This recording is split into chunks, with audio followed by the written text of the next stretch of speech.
Jemaat yang dikasihi oleh Tuhan, sebelum kita membaca dan merenungkan firman Tuhan, saya mengajak jemaat Tuhan untuk kita satu di dalam doa. Mari kita berdoa. Saat ini ya Tuhan, kami mau belajar tentang firman. Oleh karena itu Tuhan, berilah Roh Kudus Tuhan kepada kami semua. Hamba-Mu yang menyampaikan firman-Mu saat ini, mampukan supaya hamba-Mu menyampaikan firman Tuhan berdasarkan kehendak Tuhan, dengan takut akan Tuhan. Bahkan juga setiap jemaat-jemaat Tuhan dimanapun mereka berada, Tuhan berkati. Sehingga firman ini Tuhan menjadi satu pegangan di dalam kehidupan beriman bagi seluruh jemaat-Mu yang ada, sehingga mereka mampu untuk terus melakukan perjalanan hidup di dalam pimpinan Tuhan. Berfirmanlah kepada kami ya Tuhan, kami menyambut firman-Mu. Dalam nama Tuhan Yesus kami telah berdoa. Amin. Jemaat Tuhan, mari disilakan berdiri, kita membaca kitab Yosua pasal 24 ayat 14 sampai dengan ayat 24. Mari kita membaca bersama-sama. Oleh sebab itu, takutlah akan Tuhan dan beribadahlah kepadanya dengan tulus ikhlas dan setia. Jauhkanlah Allah yang kepadanya nenek moyangmu telah beribadah di seberang sungai Efrat dan di Mesir, dan beribadahlah kepada Tuhan. Tetapi jika kamu anggap tidak baik untuk beribadah kepada Tuhan, pilihlah pada hari ini kepada siapa kamu akan beribadah. Allah yang kepada nenek moyangmu beribadah di seberang sungai Efrat, atau Allah orang Amori yang negerinya kamu diami ini. Tetapi aku dan seisi rumahku, kami akan beribadah kepada Tuhan. Lalu bangsa itu menjawab, jauhkanlah daripada kami, meninggalkan Tuhan untuk beribadah kepada Allah lain. Sebab Tuhan Allah kita, Dialah yang telah menuntun kita dan nenek moyang kita dari tanah Mesir, dari rumah perbudakan, dan yang telah melakukan tanda-tanda mujizat yang besar ini di depan mata kita sendiri, dan yang telah melindungi kita sepanjang jalan yang kita tempuh. Dan di antara semua bangsa yang kita lalui, Tuhan menghalau semua bangsa dan orang Amori, penduduk negeri ini, dari depan kita. Kami pun akan beribadah kepada Tuhan, sebab Dialah Allah kita. Tetapi Yosua berkata kepada bangsa itu, tidakkah kamu sanggup beribadah kepada Tuhan? Sebab Dialah Allah yang kudus, Dialah Allah yang cemburu, yang tidak akan mengampuni kesalahan dan dosa. Apabila kamu meninggalkan Tuhan dan beribadah kepada Allah asing, maka Ia akan berbalik daripadamu dan melakukan yang tidak baik kepada kamu, serta membinasakan kamu setelah Ia melakukan yang baik kepada kamu dahulu. Tetapi bangsa itu berkata kepada Yosua, tidak, hanya kepada Tuhan saja kami akan beribadah. Kemudian berkatalah Yosua kepada bangsa itu, kamulah saksi terhadap kamu sendiri bahwa kamu telah memilih Tuhan untuk beribadah kepadanya. Jawab mereka, kamilah saksi. Ia berkata, maka sekarang jauhkanlah Allah asing yang ada di tengah-tengah kamu, dan condongkanlah hatimu kepada Tuhan Allah Israel. Lalu jawab bangsa itu kepada Yosua, kepada Tuhan Allah kita kami akan beribadah, dan firman-Nya akan kami dengarkan. Demikianlah firman Tuhan. Berbahagialah kita mendengar dan melakukannya. Terpujilah Kristus. Haleluya. Shalom Bapak Ibu dan Saudara yang kekasih.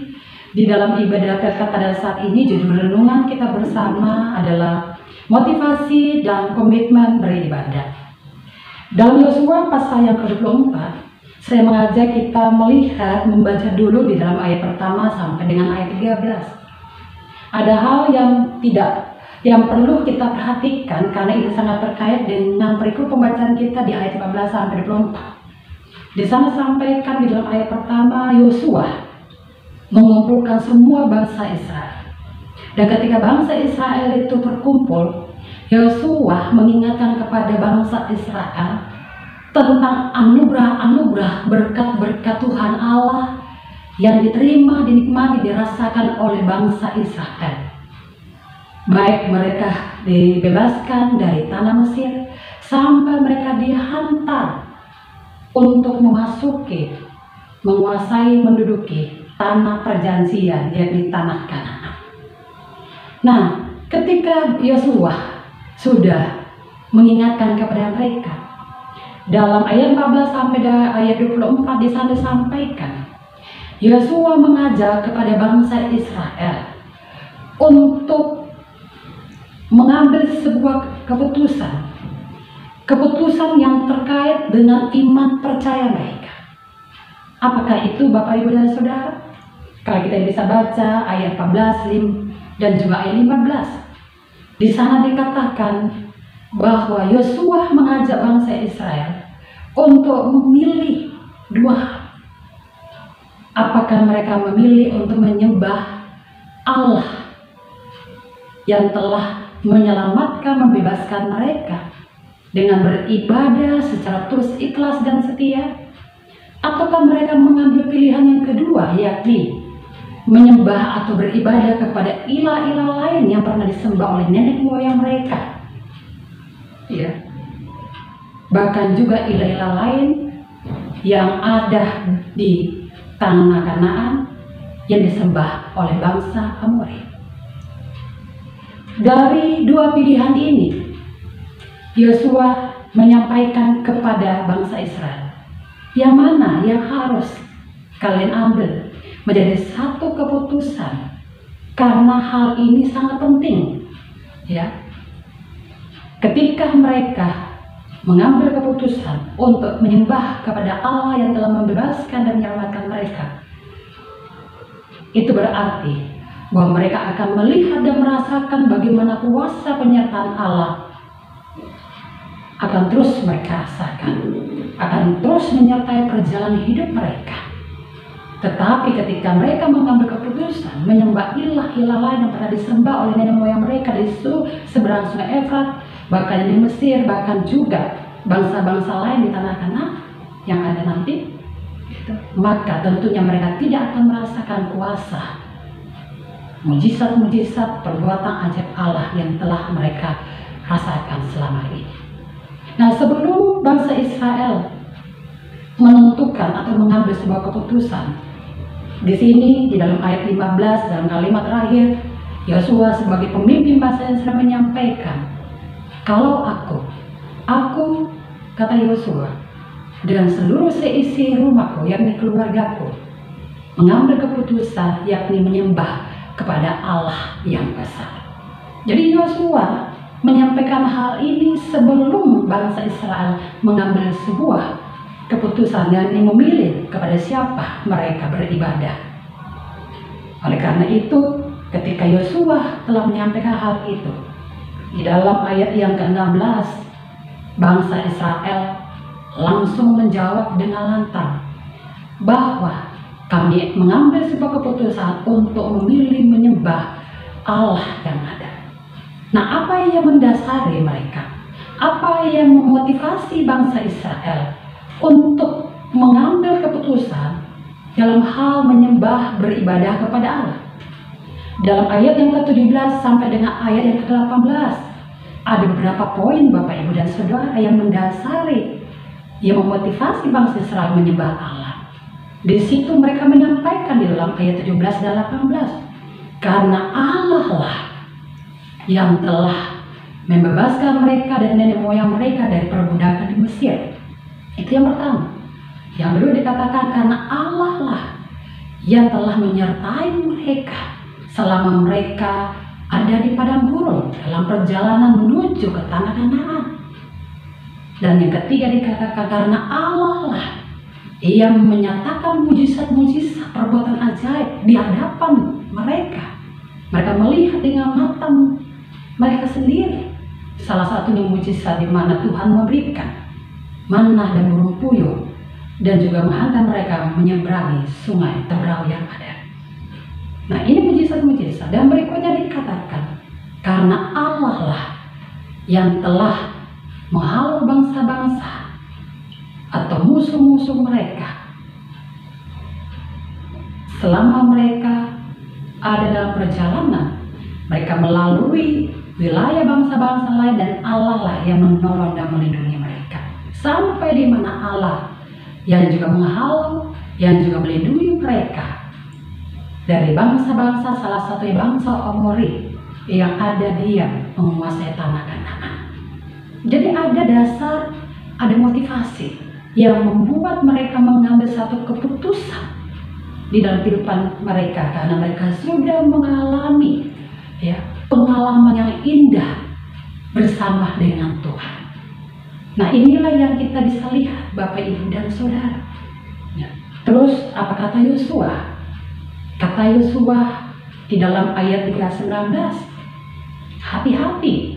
Artinya mau sampaikan kepada kita, kepada bangsa Israel, bahwa apa yang kalian lakukan itu hati-hati. Jadi Yosua itu memberikan sebuah kesadaran kepada bangsa Israel, kesadaran kepada bangsa Israel, ayat 18 di sana. Dan dengan ayat 19 ayat 20, kesadaran itu dia mau sampaikan kepada bangsa Israel dalam ayat 19-20, bahwa ketika bangsa Israel, ketika kalian, kata Yosua, memilih dan menyembah Allah yang esa, maka ada konsekuensinya, ada risikonya. Itu tidak mudah. Saat ketika kalian menentukan pilihan, ketetapan hati kalian kepada Allah, kalian harus menanggung akibatnya. Saat kalian akan meninggalkan Allah, maka kalian akan menerima hukuman dari Allah. Ingat kata Yosua dalam 19-20, Allah itu adalah Allah yang kudus, Allah itu adalah Allah yang tidak mengampuni dosa dan kesalahan bagi orang-orang yang sudah percaya kepadanya terus meninggalkan Dia dan akhirnya menyembah kepada ilah-ilah lain. Ada konsekuensinya. Allah katakan mereka yang akan meninggalkan Allah akan dibinasakan oleh Allah. Hidupnya akan hancur. Ini menunjukkan kepada bangsa Israel bahwa Allah itu adalah Allah yang menunjukkan kasih-Nya kepada mereka. Saat mereka melanggar akan dosa, ada hukumannya. Tetapi saat mereka setia dan taat kepada Allah, sungguh percaya kepada Allah, melakukan firman Allah, maka Allah akan tetap menyelamatkan mereka. Yang pernah Allah lakukan dalam kehidupan mereka saat mereka dibebaskan dari tanah Mesir, dilindungi dalam perjalanan padang gurun sampai mereka menduduki tanah Kanaan. Nah, ini yang disampaikan oleh Yosua kepada mereka. Terus mereka menjawab juga, tetap kami berkomitmen untuk menyembah kepada Allah. Akhirnya dalam ayat 20 dan 22, ayat 22 sampai 24, Yosua katakan, kamulah yang menjadi saksi untuk diri kamu sendiri. Jadi jangan, mau dikatakan di sana, jadi jangan mengeluh. Kalian harus bertanggung jawab apa yang kalian sudah lakukan, artinya mengambil sebuah keputusan. Kalau kalian melanggar, melakukan dosa, kalian tahu konsekuensinya seperti itu. Tetapi kalau kalian tidak melanggar, maka Allah tetap menyertai dan berkuasa untuk melindungi kalian yang di bangsa Israel. Nah, Bapak, Ibu, dan Saudara kekasih dalam nama Yesus Kristus, di dalam pembelajaran kita pada saat ini, kita melihat bersama bahwa beribadah kepada Allah itu sungguh sangat penting di dalam kehidupan kita. Bukan hanya bangsa Israel yang dituntut oleh Allah untuk memiliki satu keputusan yang mengambil satu keputusan yang tepat dan memiliki sebuah komitmen bertanggung jawab dengan keputusan mereka. Kita pun juga diajak demikian. Bapak, Ibu, dan saya juga selama ini sudah bertahun-tahun telah menyerahkan diri kita untuk percaya kepada Tuhan Allah yang kita sembah di dalam nama Tuhan Yesus Kristus. Nah, ini menjadi satu komitmen kita, komitmen dalam arti harus kita juga pertanggungjawabkan di dalam kehidupan kita. Ya. Ketika Bapak, Ibu, dan Saudara sudah betul-betul beribadah kepada Tuhan, Tuhan mengatakan bahwa itu tidak mudah, itu tidak gampang, karena ada konsekuensinya. Kalau nanti kita meninggalkan Tuhan, kita tidak lagi beribadah kepada Tuhan, kita beribadah kepada ilah-ilah lain, percaya kepada kekuatan yang lain, ya, maka kita pun juga akan menerima konsekuensinya, yakni dihukum dan dibinasakan oleh Allah. Jadi Allah menginginkan kepada bangsa Israel dan juga kepada saya dan Bapak, Ibu, Saudara untuk sungguh-sungguh memiliki kehidupan yang total kepada Tuhan. Ya. Dan ketika kita mau beribadah kepada Tuhan, kita lakukan dengan kesadaran kita sendiri. Seperti bangsa Israel, mereka mengambil satu keputusan itu dengan kesadaran mereka sendiri, bukan karena dipaksa oleh Yosua, ya, bukan karena disuruh oleh Yosua. Oh, kamu harus ke sini atau ke sini, tidak. Tetapi itu muncul dari kesadaran mereka sendiri. Begitu juga dengan Bapak, Ibu, dan saya. Ketika kita juga menyerahkan diri kepada Tuhan, itu harus muncul dari kesadaran kita. Ketika hari ini Bapak, Ibu beribadah kepada Tuhan, bahkan di hari-hari berikutnya beribadah kepada Tuhan, itu harus muncul dari kesadaran Bapak, Ibu, dan saya sendiri. Bukan karena dipaksa dan juga terpaksa. Bukan karena ikut-ikutan, bukan secara seremonial kita melakukan ibadah itu. Karena kalau hal itu kita lakukan ketika ada masalah, ada tantangan, ada rintang kita hadapi, kita dengan mudahnya akan dapat meninggalkan Tuhan. Oleh karena itu Bapak, Ibu, dan Saudara yang kekasih dalam nama Yesus Kristus, mari kita pertanggungjawabkan, ya, kehidupan berimanan kita kepada Tuhan. Dengan cara apa tadi? Dengan cara bagaimana kita sujud beribadah kepada Tuhan. Dan ibadah yang kita lakukan itu kita akan wujudkan di dalam bentuk kita setia mendengarkan dan melaksanakan firman Tuhan yang ada. Ini yang harus kita lakukan bersama-sama Bapak, Ibu, dan Saudara yang kekasih. Apa kata Ibrani pasal yang 10 ayat yang ke-25, Bapak, Ibu, dan Saudara?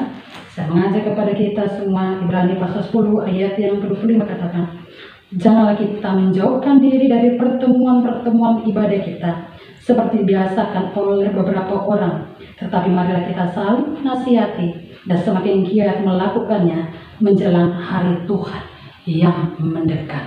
Ya, ini yang dituntut, yang diinginkan oleh Tuhan kepada seluruh orang percaya, baik kepada bangsa Israel maupun juga kepada kita yang hidup pada saat ini. Nah, apa yang harus kita lihat juga yang terakhir di sini adalah yang memotivasi kita, yang mendasari kita untuk kita beribadah, menyerahkan diri kita kepada Tuhan. Yang tidak boleh kita lupakan adalah karena kita sudah begitu banyak mengalami berkat-berkat Tuhan di dalam kehidupan kita, seperti yang diterima dialami oleh bangsa Israel. Jangan pernah melupakan itu. Bukan karena kekuatan dan kehebatan kita, tetapi karena begitu banyak berkat-berkat Tuhan yang sudah kita terima, ya, pengalaman kita bersama dengan Tuhan, dan itulah membuat kita untuk berkomitmen, tetap setia, takut akan Tuhan, beribadah dengan sungguh-sungguh dan tidak main-main, dan tidak melupakan ibadah untuk menyembah kepada Tuhan. Inilah Bapak, Ibu, dan Saudara, selamat terus melakukan ibadah kepada Tuhan, ibadah keluarga, ibadah mereka, ibadah pertemuan apapun juga. Dalam arti kita beribadah kepada Tuhan, lakukan itu dan lihat bagaimana kuasa Tuhan akan terus kita alami, yang membebaskan dan menyelamatkan kehidupan kita. Tuhan memberkati kita semua. Amin. Marilah jemaat Tuhan, kita satu dalam doa. Terima kasih Tuhan untuk firman yang sudah kami dengarkan, ajari kami supaya kami tetap juga taat kepada firman-Mu dengan melakukan kesetiaan kami untuk beribadah kepada Tuhan. Sebab hanya dengan kepadamu kami beribadah, kami mengalami kekuatan kuasa dari Tuhan yang melepaskan membebaskan kami dari setiap kesulitan, penderitaan hidup, dan kami akan menjadi saksi Tuhan dimanapun kami berada. Berkati pelayanan kehidupan berjemaat kami yang akan berlangsung Tuhan ke depannya. Baik kami dari anak-anak sampai kami sebagai orang tua yang ada. Tuhan tolong berikan kesehatan kepada kami, cukupkan rezeki kepada kami, kuatkan iman kami, supaya kami terus berpengharapan kepadamu dan kami tidak meninggalkan Tuhan. Berkati masyarakat, pemimpin kami yang ada yang terus berjuang, pemerintahan yang ada Tuhan, untuk mengatasi penderitaan, masalah-masalah yang terkait dengan COVID-19. Tuhan tolong pakai kami Tuhan menjadi alat saksi, agar supaya kami yang memberikan contoh yang pertama untuk setiap beribadah kepadamu Tuhan, dengan melakukan firman-Mu yang taat dan setia kepada setiap peraturan yang ada, termasuk protokol-protokol untuk yang disampaikan oleh pemimpin-pemimpin kami yang ada, sehingga apa yang kami rindukan, kehidupan bangsa negara ini kembali normal. Saat persiapan kami Tuhan bersama untuk menyambut 17 Agustus, Tuhan tolong agar supaya semuanya tetap berjalan dengan lancar dan kami boleh menghormati kemerdekaan yang sudah Tuhan berikan kepada kami, supaya kami hidup tetap berdampingan satu dengan lain dalam kehidupan masyarakat yang berbeda, dengan saling menolong dan saling mengasihi. Terima kasih ya Tuhan, dengarkanlah doa kami semuanya yang kami serahkan dalam nama Tuhan Yesus yang telah mengajar kami berdoa bersama. Bapa kami di sorga, dikuduskanlah nama-Mu, datanglah kerajaan-Mu, jadilah kehendak-Mu di bumi seperti di sorga. Berikanlah kami pada hari ini makanan kami yang secukupnya, dan ampunilah kami akan kesalahan kami seperti kami juga mengampuni orang yang bersalah kepada kami. Jangan membawa kami ke dalam pencobaan, tetapi lepaskanlah kami daripada yang jahat.